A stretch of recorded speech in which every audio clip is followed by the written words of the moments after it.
जय सिया राम। तो अब तक हमने अपने कथा रसिक श्री सीताराम जी को श्रवण कराया कि किस तरह कबीरदास जी ने अपनी सारी धन संपत्ति जो ठाकुर जी ने केशव बंजारे के स्वरूप में उन्हें दी थी, सब कुछ लुटा दी। उनकी माता बोलती रह गई कि इतना मत लुटाओ, वरना फिर वापस हमारे खाने पीने का कुछ नहीं बचेगा। परंतु कबीरदास जी उन्होंने कहा अब तो किसी के भरोसे नहीं रहना हमें। उन्होंने तो अपने कपड़ा बुनने का सामान तक लुटा दिया कि अब कोई काम नहीं करना, अपने ठाकुर जी का भजन करना है, उनके ही आश्रय रहना है, खूब भजन करना है।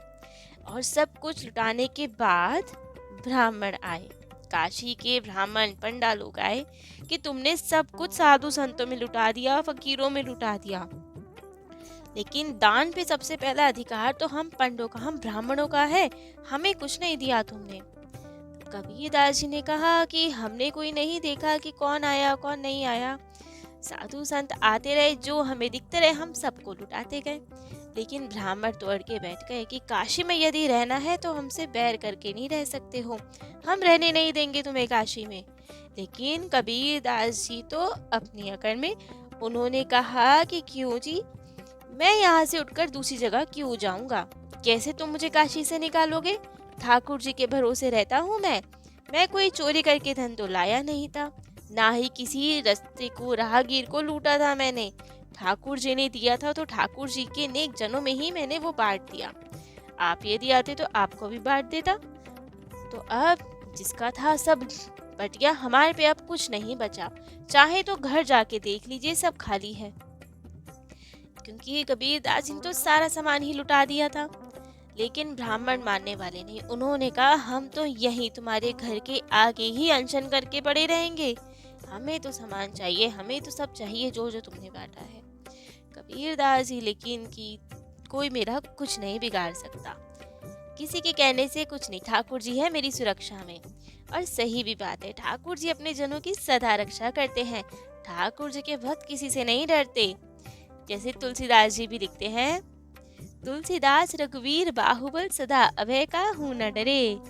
ठाकुर जी के भक्त किसी से नहीं डरते, ठाकुर जी की ही प्रतिज्ञा है। राम जी ने स्वयं शपथ पूर्वक कहा है कि मैं अपने शरणागत को सबसे अभय प्रदान करता हूँ, वो किसी से नहीं डरता। उन्होंने प्रतिज्ञा ली, कहा सकृते प्रपन्नाय तवास्मीति च याचते अभ्यम सर्वभूतेभ्यो ददाम्ये तत्प्रथम मम। मेरा ये व्रत है कि जो मेरी शरण में आ गया, जो मेरे प्रपन्न हो गया, उसको मैं सबसे अभय करता हूँ, वो किसी से नहीं डरता। फिर तो कबीरदास जी क्यों डरने लगे भला किसी से। तो उन्होंने भी यही कहा कि हमारे पास अब कुछ नहीं है, तो तुम हमें काशी से कैसे निकाल सकते हो, यदि हम दान ना दे तो, जब है ही नहीं तो क्या देंगे। परंतु वो सब पंडा पुजारी ब्राह्मण तो अड़ के बैठ गए, कबीरदास जी को चारों ओर से घेर के धरना दे के बैठ गए कि दान पे सबसे पहला अधिकार हमारा है, काशी में रह के हमसे बैर कर रहे हो, तुमने हमें कुछ नहीं दिया, साधुओं को दे दिया सब। क्या जाति है उन संतों की क्या पता, किसी भी जाति के होते हैं। तो कबीरदास जी ने कहा संतों की जाति पे विचार नहीं किया जाता। उन्होंने कहा जाति पाति पूछे नहीं कोई, हरि को भजे सो हरि का होई। जो हरि का भजन करता है वो तो हरि का हो जाता है, उसकी जाति पे विचार नहीं किया जाता। परंतु अब तो ये बहुत परेशान करने लगे कि हम आपको जाने नहीं देंगे, यही अनशन करके बैठेंगे, स्वयं मर जाएंगे, लेकिन बिना लिए नहीं जाएंगे। अब कबीरदास जी परेशान कि इनसे कैसे पीछा छुड़वाया जाए, क्या किया जाए। वे कुछ देखने को तैयार नहीं कि इस पे कुछ नहीं बचा। कबीरदास जी ने समझाया भी, लेकिन कोई मानने को तैयार नहीं। अब तो कबीरदास जी ने सोचा कि ठीक है, कुछ आइडिया लगाते हैं। तो उन्होंने कहा कि यदि मुझे यहीं घेर के बैठे रहोगे तो मैं कैसे इंतजाम करूंगा किस चीज का, मुझे जाने तो दो, बाहर तो निकलने दो, बाजार जाऊंगा, नाम तो खूब चलता है हमारा, वहीं से किसी से उधारी ले आऊंगा तब तुम्हें दे दूंगा, लेकिन जाने तो दो, यहाँ बैठे बैठे तो कुछ नहीं मिलेगा। तो ब्राह्मण बेचारे, उन्होंने कहा हाँ हाँ ठीक है, कोई बात नहीं, जाओ जाओ और लेकर आना सामान। उन्होंने कहा हाँ हाँ अवश्य दान दे लेकर आऊंगा कुछ तुम्हारे लिए, पर जाने तो दो हमें। अब ब्राह्मणों ने उन्हें जाने दिया, और तो बस कबीरदास जी को मौका मिल गया। वे तो अब इस गली से होते हुए उस गली जाए और फिर वो तो जाके गंगा जी के तट पर किसी घनघोर जंगल में कहीं छुप के बैठ गए झाड़ियों में, कि मुझे ना कोई ढूंढेगा ना कोई परेशान करेगा, आराम से नाम सुमिरन करूंगा मैं। श्री नारायण दास जी भक्तमाली जी मामा जी, उन्होंने लिखा है इनके लिए, जब उलझन आवे घनी और अवसर आवे तंग, तो राम भरोसे छिप रहे अच्छा सीखा ढंग। अच्छा सीखा ढंग न चिंता कोई, और गावे गुण गोपाल के राम करे सो होय। चिंता नहीं संसार की लगा प्रेम का रंग, राम भरोसे छिप रहे अच्छा सीखा ढंग। कि अब इनका तो ये बन गया कि कोई प्रॉब्लम आए तो फटाफट राम जी के भरोसे उसे छोड़ो और एकांत में जाके अपना भजन करो। तो ये ब्राह्मण को देख के तो भाग लिए कि ये तो मेरा पीछा छोड़ने वाले नहीं, मैं क्यों इनसे माथापच्ची करूं, अपना बैठूं एकांत में और भजन करूं। तो ये तो भाग लिए और भजन करा।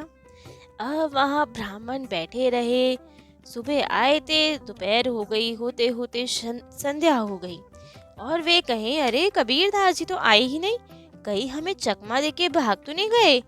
अब तो उनका धैर्य भी जवाब दे गया और अब वो देने लगे गारी कबीर दास जी को। अब तो ब्राह्मणों का क्रोध गाली देते देते कहीं श्राप ना दे दें। ठाकुर जी को चिंता हुई, अरे मेरे प्यारे भक्त को गालियां पड़ रही हैं, बचाया जाए। वहाँ ठाकुर जी परेशान। माता ने पूछा, माता जानकी ने, कि क्या हो गया प्रभु, अब किस पे विपत्ति आ गई जो परेशान हो रहे हैं। तो उन्होंने कहा, अरे वही हमारे प्यारे भक्त कबीर जी पे गालियां पड़ रही हैं उन्हें, हमें ही जाना पड़ेगा अब तो अब की बार ठाकुर जी फिर आए। पहले केशव बंजारा बन के आए थे और अब आए अपने भक्त के स्वरूप में, स्वयं कबीर दास जी बनकर। क्या सुंदर दिख रहे थे, वही कबीर जी की जैसी पोशाक, उनके जैसी टोपी माला, और तो बिल्कुल कबीर दास जी जैसे बन के आए और बैलगाड़ियों में सामान लाद कर आए। अब तो ब्राह्मणों ने दूर से देखा, अरे कबीर दास जी आ रहे हैं, तो इतने प्रसन्न, वहीं से आशीर्वाद देना स्टार्ट किया। अभी मिला नहीं सामान, लेकिन वहीं से इतने दयालु, वहीं से आशीर्वाद देना स्टार्ट किया। अरे जय हो कबीर की, खूब भक्ति बढ़े, खूब नाम हो कबीर जी का, तो खूब बुरी बुरी आशीर्वाद देने लगे। अब भगवान प्रसन्न किए, अरे वाह, मेरे भक्त को तो अभी से ही आशीर्वाद मिलना स्टार्ट हो गया। माता का एक संशय भी था कि ब्राह्मणों की ही बुद्धि सुधार दो, कि वे ऐसा ना करें, परंतु प्रभु की इच्छा। उन्होंने कहा, ब्राह्मण तो मेरे ही स्वरूप होते हैं, और ब्राह्मण मेरे भक्त के घर आए और खाली हाथ लौट जाए, ये तो अच्छी बात नहीं। जैसे कोई माता पिता होते हैं कि अपने बच्चों से दान करवाते हैं, दक्षिणा दिलवाते हैं, जिससे कि ब्राह्मणों का, अच्छे जनों का आशीर्वाद उन्हें मिले, वैसे ही भाव हमारे प्रभु जी के, कि कबीर के नाम पे उसके हाथों से दान करवाऊंगा उसका स्वरूप लेकर, तो कबीर जी को बहुत सारे आशीर्वाद मिलेंगे, उनके मन में खूब भक्ति प्रेम बढ़ेगा, खूब आनंद में रहेगा, वो सुखी रहेगा। तो इसीलिए ही ठाकुर जी उनका रूप धरकर आए और खूब खूब लुटाया ब्राह्मणों को। तो अब तो बहुत ब्राह्मण प्रसन्न, सबको तो 2.5 सेर अनाज देते, चावल देते, गेहूं देते, घी देते, 5-5 मोहरे देते स्वर्ण की, वस्त्र देते। तो सब ब्राह्मण बहुत खुश। अब तो ऐसे ऐसे भी ब्राह्मण आ रहे जो कहीं जाते नहीं थे दान लेने, फिर भी इतना सुन के कि कबीर दास जी तो बढ़िया लुटा रहे हैं, तो वे भी आए और खूब काशी में सब ब्राह्मणों को खूब मन भर कर इन्होंने दान दिया। कबीर दास जी को बहुत आशीर्वाद मिला। परंतु अब प्रभु ने सोचा कि मैं तो यहाँ पे दे रहा हूँ और कबीर जी को तो ये पता नहीं, वे तो वहाँ ब्राह्मणों के इस संकोच के कारण पता नहीं कितने समय तक वहीं बैठे रहे, झाड़ियों में, झुरमुट में। तो क्या किया जाए, कहीं पता लगे मैं चला भी जाऊं सबको संतुष्ट करके, और कबीर जी तो महीने भर तक भूखे प्यासे बैठे रहे। तो अब एक स्वरूप से तो कबीर दास जी के वहाँ दान दक्षिणा दे रहे हैं खूब प्रेम से। उनकी माता, उनकी पत्नी बहुत खुश हो रही है कबीर दास जी की कि खूब आशीर्वाद मिल रहा है ब्राह्मणों का। और वहाँ दूसरे स्वरूप से गए कबीर जी के पास।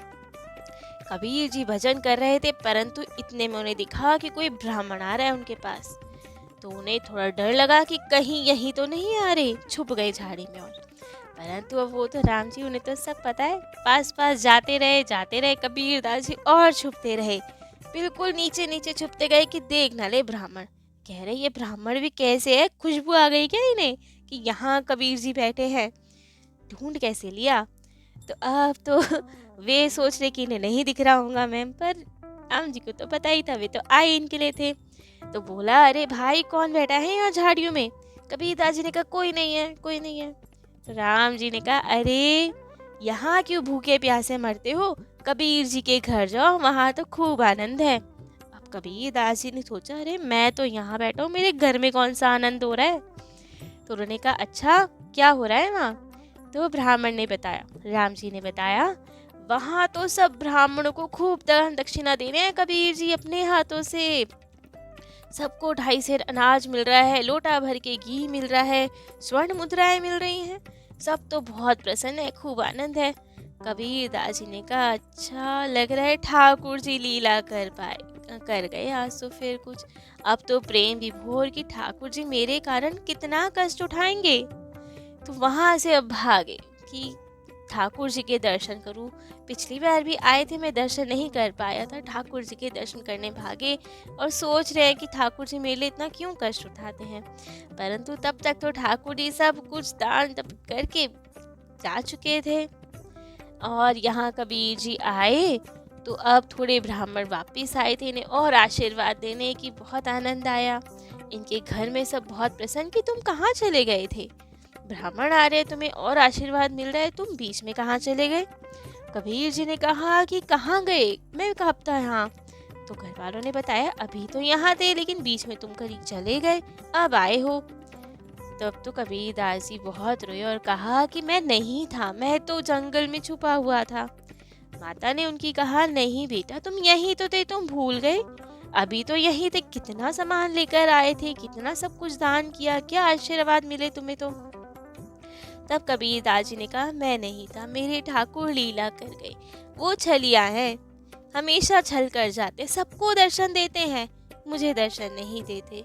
मैं व्याकुल हूँ उनके दर्शन का, लेकिन आपको माता दर्शन हुए, सबको दर्शन हुए, लेकिन मुझे दर्शन नहीं हुए। सब ब्राह्मणों के भी गए, सबको बताया कि मैं नहीं था, ठाकुर जी थे, उनसे मिला है तुम्हें ये सब, कैसे दिखते हैं ठाकुर जी।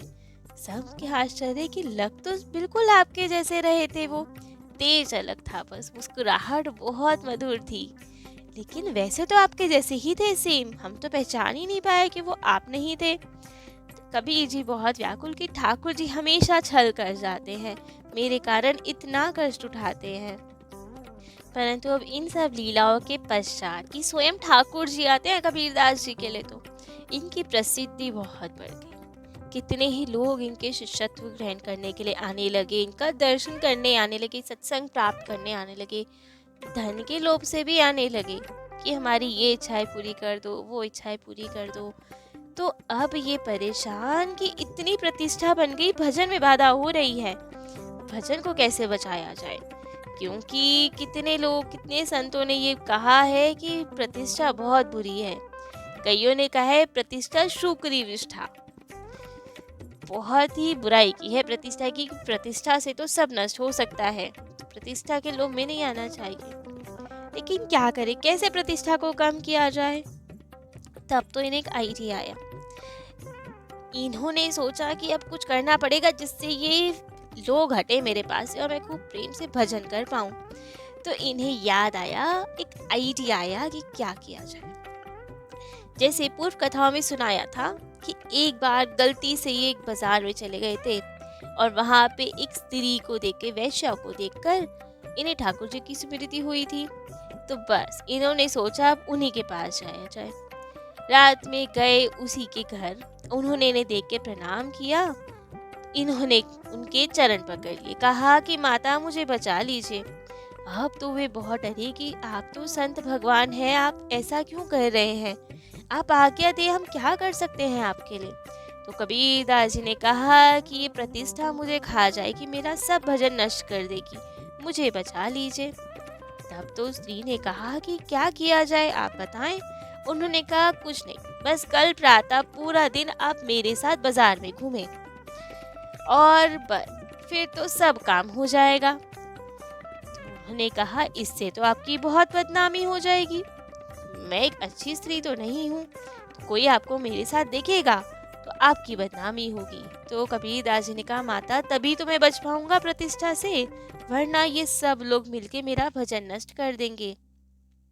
तो अब ये ही तय हुआ। अब कबीरदास जी ने एक बोतल ली, उसमें गंगा जल भरा और कुछ उसमें रंगारी डाल दिया, और साथ में वो स्त्री उनको साथ लिया और बाजारों में घूमे। वो बोतल से गंगा जल रंग मिला हुआ पीते, लड़खड़ाते हुए चलते, और सबको ऐसे ही प्रतीत होता जैसे ये वेश्या के साथ मदिरा पान करते हुए घूम रहे हैं। पूरा दिन इन्होंने ऐसा ही नाटक किया। अब तो बस एक बार देखना, तो अब तो जगह जगह इनकी बहुत आलोचना होने लगी कि ये तो है ही ऐसे। संत जन भी डर गए और विमुख जन भी। विमुखों को तो बहुत हर्ष हुआ कि है ही कबीर ऐसा, अच्छी बात है, हम वैसी कुछ बुराई कर नहीं पाते थे, आज इसका असली रंग सामने आ गया। और संत जन बहुत डरे। संतों को पता था कि कबीरदास जी ऐसे नहीं है, कुछ लीला चल रही है। तो वे डरे, दो कारणों से डरे कि यदि इसमें लेश मात्र भी सच्चाई है, तो यदि कबीरदास जी का ये हाल हो सकता है कुसंगति से, तो हमें कौन बचाएगा। ठाकुर जी इनके प्रत्यक्ष हैं, फिर भी ये ऐसे यदि गिर गए तो हमें कौन बचाएगा। और दूसरा भय ये है कि यदि ये सब असत्य है, लीला कर रहे हैं, तो जो नए साधक हैं वे इन्हें देख के जो इनके पास भक्ति भाव से आना स्टार्ट हुए, उनके मन में तो कुभाव आ जाएगा, इनके लिए भगवत अपराध बन जाएगा, एक भक्त के प्रति बुरा भाव आ जाएगा, संदेह हो जाएगा भक्त पे, तो उनका पतन हो जाएगा। तो बस अब ये दो भय हो गए, और कबीरदास जी तो मस्त है अपने कि चलो लोग दूर हो गए हमसे, सब आलोचना कर रहे हैं, अब हम भजन करेंगे। परंतु ये संत आए इनके पास और इनसे बात की और इन्हें समझाया कि हम जानते हैं आप कुछ लीला कर रहे हैं, क्या लीला वो तो हम नहीं समझ पाए, परंतु आप अब ये बात समझिए कि इसके कारण आपकी बहुत बदनामी हो गई। कुसंग से तो सबकी बदनामी हो जाती है, यदि हम गलत के साथ भी हैं, बेशक हमने गलत नहीं किया, लेकिन अगर संग भी गलत है तो हमें भी गलत समझा जाएगा। जैसे कि कोई सदाचारी व्यक्ति भी अगर शराब की दुकान पे है, चाहे वो नहीं पीता हो, किसी के साथ गया हो, लेकिन लोग तो यही समझेंगे कि ये जरूर पीता होगा तभी तो आया है यहाँ पे। जैसे तुलसीदास जी ने भी लिखा है, बसी कुसंग चाहत कुशल, तुलसी यह अफसोस, महिमा घटी समुद्र की, रावण बसा पड़ोस। कि यदि किसी गलत के साथ आप रहते हो और अपना भला चाहते हो, तो ये तो संभव नहीं है। समुद्र की इतनी महिमा है, सब उसे पूछते हैं, परंतु रावण उसके पड़ोस में बसा, लंका में बसा, उसकी भी महिमा घट गई। राम जी कहाँ उसे वंदन कर रहे थे, परंतु रावण के कुसंग से इतनी महिमा घटी, इतना जड़वत हो गया वो कि राम जी को तीर संधान करना पड़ा, उस पे तीर चलाने के लिए उद्यत होना पड़ा। तो संग बहुत बुरी चीज है, कुसंग नहीं करना चाहिए। तो कबीरदास जी ने कहा, सब समझाया कि मैंने ऐसा क्यों किया। तब संतों ने कहा कि कबीरदास जी आपने तो अपने विचार से किया, परंतु आपके साथ अकेले आपका ही तो नाम नहीं जुड़ा, पूरे संत समाज का नाम जुड़ा है। आपके वेश साधु का है, साधु वेश की निंदा हो रही है कि साधु ऐसे होते हैं, और आपके साथ तो जगत गुरु श्री स्वामी रामानंदाचार्य जी का नाम जुड़ा है। यदि कोई आपकी आलोचना करेगा और कोई पूछेगा कि कौन कबीर, तो यही सब बताएंगे कि अरे रामानंदाचार्य जी का शिष्य कबीर, उसने ऐसा किया। तो आप विचार करें कि आपके साथ साथ साधु वेश और स्वामी श्री रामानंदाचार्य जी का भी नाम जुड़ा है, उनकी प्रतिष्ठा जुड़ी है। और कितने ही नए नए संत हैं जिन्होंने अभी भक्ति भाव उपजी है उनके मन में, आपको देखकर, आपका ऐसा आचरण देखकर, तो वे तो विमुख हो सकते हैं, तो सबका नुकसान होगा। तब कबीरदास जी को समझ आया, उन्होंने कहा कि सही कह रहे हैं, अब तो कुछ अन्य लीला करनी पड़ेगी, जिससे कि पुनः साधु वेश में सबका भरोसा दृढ़ हो और सब बात समझे कि साधु वेश कितना पवित्र होता है। तो अब कैसे कबीरदास जी सिद्ध करते हैं, क्या लीला करते हैं पुनः सबका विश्वास साधु वेश में जगाने के लिए। ये हम कल श्रवण करेंगे। आज के लिए इतना ही। जय जय श्री सीताराम।